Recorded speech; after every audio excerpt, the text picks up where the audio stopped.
Well, good morning, my friend. It's very good to see you. We have here represented every single member of the international coalition to combat ISIL. Almost all of them represented at the ministerial level, defense minister level. And I'm very grateful for each and every one of you for taking the time to be here. Travel the distance that you do. It's good to see so many friends around this table. And this is a very important time for us to meet, and it's an important time to show our solidarity as friends. Thanks to this global coalition, our clear and deliberate military campaign plan, our dedicated local partner forces, and the sacrifices of our military members, we now have momentum in this fight.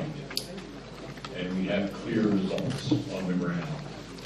And today, we'll make the plans and commitments that will help us deliver ISIL a lasting defeat. The defeat it deserves. We're going to destroy both the fact and the idea of an Islamic state based on ISIL's barbaric ideology. Our coalition's military campaign plan, as you all know, has three objectives. The first is to destroy ISIL's parent tumor in Iraq and Syria. That's necessary, but it's not sufficient. As recent attacks in our homeland remind us, ISIL's safe havens threaten not only the lives of the Iraqi and Syrian people, but also the security of our citizens in other countries. And the sooner we defeat ISIL in Iraq and Syria, the safer our countries will be. But we have a second objective also, which is to combat ISIL's metastases everywhere they emerge around the world. And we have a third and very important mission, which is to help protect our homeland, along with law enforcement and intelligence divisions. Now, in January of this year, we all, those of us at this table, updated our comprehensive coalition military campaign plan to meet those three objectives. Our campaign's strategic approach is to identify and enable capable and motivated local forces who can deliver ISIL a lasting defeat. Only local forces can deliver and sustain such a defeat by holding and governing territory after it has been retaken from ISIL. And we pursued a number of deliberate decisions and actions to accelerate this plan and hasten ISIL's defeat. This time last year, we put our coalition military campaign plan for Iraq and Syria under one single command, charging Lieutenant General Sean McFarland as the overall operational command. Then we introduced a series of initial accelerants to help us gather momentum. And of course, we asked all our coalition countries to make additional contributions to the campaign, and you did. As we did so, we also set in motion a series of specific and deliberate steps through the winter, the spring, and now in the summer.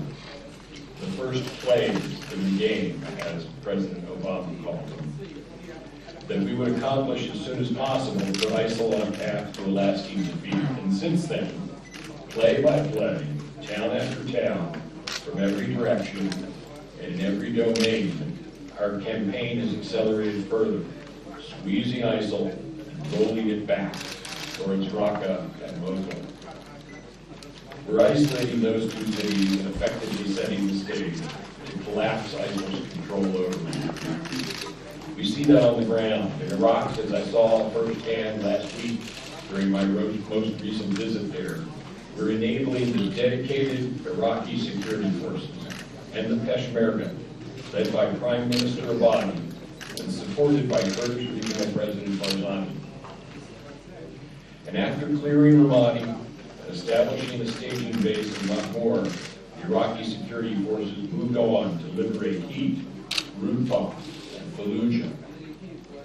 Then early last week, they seized the strategically important Yara West airfield, which is a critical logistical springboard for the effort to collapse ISIL's control of Mosul. And in Syria, we're also seeing results. After seizing Shadadi, a crucial junction on the road between Mosul and Raqqa, our partners on the ground have now surrounded Manbij city, which is one of the last junctions connecting Raqqa to the outside world and a key transit point for external plotters threatening the homeland. We've also been pressuring ISIL by systematically eliminating their key leaders and their financial base. In addition to taking out key ISIL ministers and capturing one of the principals of ISIL's chemical warfare enterprise, we've killed over 20 of ISIL's external operators who were actively plotting to attack our homelands and our personnel. And wherever our local partners have moved, whether in Anbar, Nineveh, or Manbij, we've taken out ISIL's field commanders. Meanwhile, we're continuing attacks on ISIL's economic infrastructure, from oil wells and trucks to cash storage sites. And we're taking the fight to ISIL across all domains, including cyber. Thanks to the hard work and sacrifice of our local partners and our service members, and additional timely coalition contributions from those gathered here, we've seized opportunities, reinforced success, and taken the fight to the enemy. But we must not rest. We need to make the plans and the commitments to build on our momentum and deliver ISIL's lasting defeat. Today, we need to review and agree on the next phase in our campaign, which General Votel, who's doing an extraordinary job on this campaign, will walk us through on a map, and we'll discuss them in detail. And then we'll identify the capabilities and the support required to execute those next plays. Since February, our nations, including the United States, have provided even more support to accelerate the campaign as our local partners have made advances. In fact, 2/3 of our coalition members have pledged or already made additional military contributions since then, while many other members of nations have contributed vital economic, political, and humanitarian support. But we're all going to need to do more.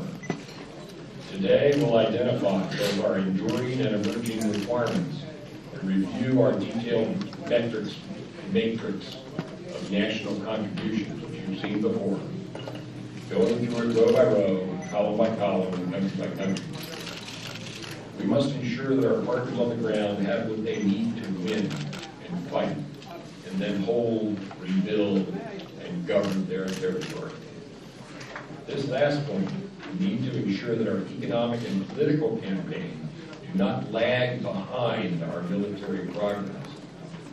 Do not lag behind our military progress. It is critical and a significant strategic priority. We'll discuss it today and then again tomorrow at the State Department with our Foreign Minister colleagues.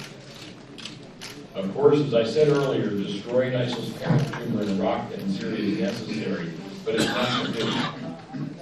ISIL's influence and activities continue to pose a threat in Afghanistan, where I was last week, as well as Libya and elsewhere. Today, we'll also discuss how we can continue to combat ISIL wherever it might attempt to take hold, and how our military campaign can best support our national government's efforts to protect our respective homelands and our people. That's a full agenda, and this is a critical moment. Today is an important opportunity to build on our momentum and deliver ISIL a lasting defeat. Before we begin our discussions, let me ask my friend and colleague, French Minister of Defense, Jean-Yves Le Drian, to make a few opening comments as well. Jean-Yves, you have been a great leader, a critical partner, a strong leader, and a staunch ally in this fight. I want to offer again my condolences to the French people and to the French government for your nation's losses in last week's attack in Nice. Our total solidarity with the French people and our admiration for you.